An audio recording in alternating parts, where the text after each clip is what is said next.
Today, entry to the original Knights of Malta is as close to the ordinary man as it ever was. Yes, there are numerous modern reinventions, all claiming to be somehow linked to the Order, but they are not.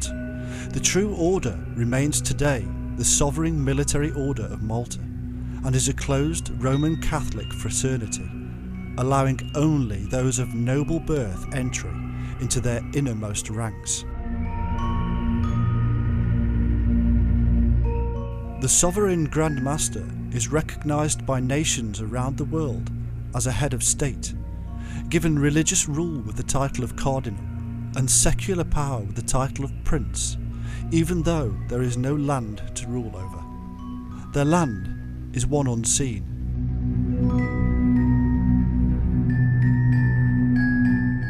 Members owe allegiance to their leader as a royal head of state, and this being above the land of their own birth.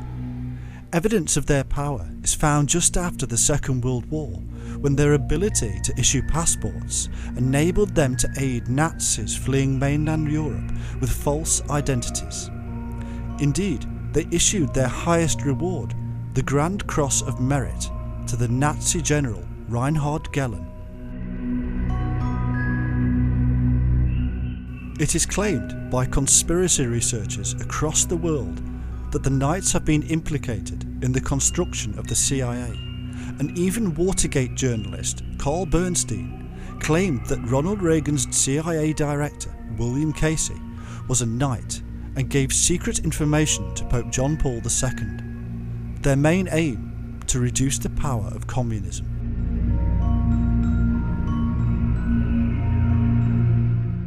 In fact, following the Second World War, Nazi, Catholic, and the Western world joined forces against the rise of communism, which threatened to undermine the very power of each and every European state, and there was little evidence that it would end there.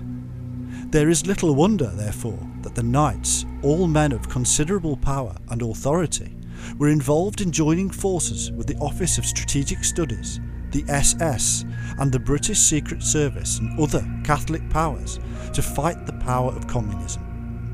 Part of this battle included recruiting and redirecting ex-Nazi war criminals as early spies and fighters against the Russian threat.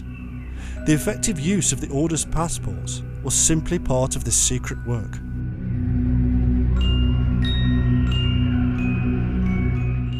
From the secretive Bilderbergers to the Freemasons, from the CIA to MI5, the Knights of Malta were and can be found. The reason is simple. It is because they are men of noble birth, are taught and trained in the highest schools and universities in the world, and enter politics and positions of power unlike almost any other closed system. Because of this, their lives are scrutinised by conspiracy buffs and implicated in almost every scandalous affair on record. The question has to be asked though, is it fair and right that those born into families that are wealthy and powerful should tell the rest of the world how to live? Are we right to leave the massive international games to those few men who have their base in the Vatican? What, in fact, is their goal?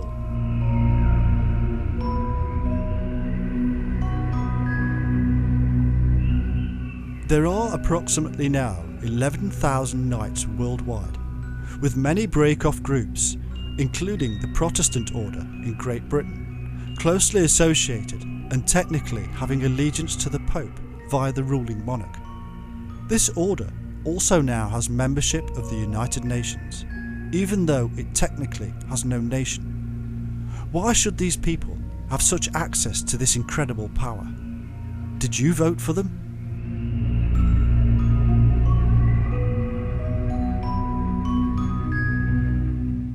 Islamist fundamentals have called for the destruction of the Knights' embassy in Egypt, claiming that the Knights are continuing in their sacred pledge to destroy Islam. Do not stint in your attacks, they say. I ask Allah to have it closed down or blown up.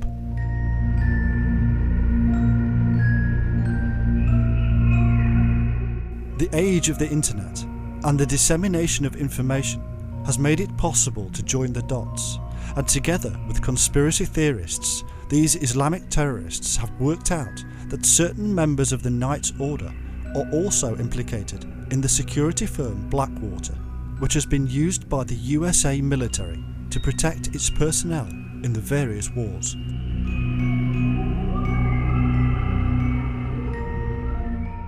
Whether it is communism or Islam from the East, the capitalist and royalist systems of the Catholic West is in stark contrast to the concepts of equality under the divine or the proletariat. The battle line was drawn many centuries ago, a division of idealism, and neither side is so right that it should cause war and suffering on any scale. Man does not have the divine right to rule over another, nor does he have the power to overcome his own greed in a communist state. Both ideals are flawed, and a new third way needs to be found if we are to stop this 1,000-year-old war.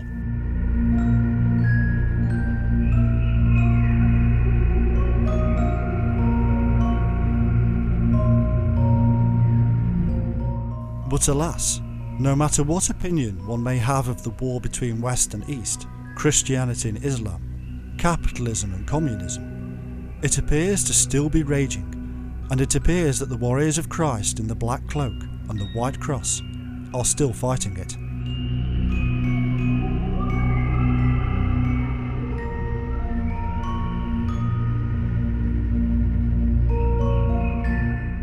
We should do well to remember the words from the start of this work.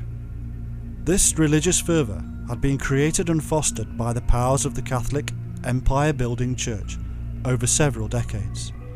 Gradually, the message of peace and humility at the core of the original Christian teachings was eroded, amended, and finally utterly destroyed in favour of a promise of salvation. Eternal life was offered for those who submitted themselves to the will of the Almighty Church and offered their lives in combat against the evil Muslims.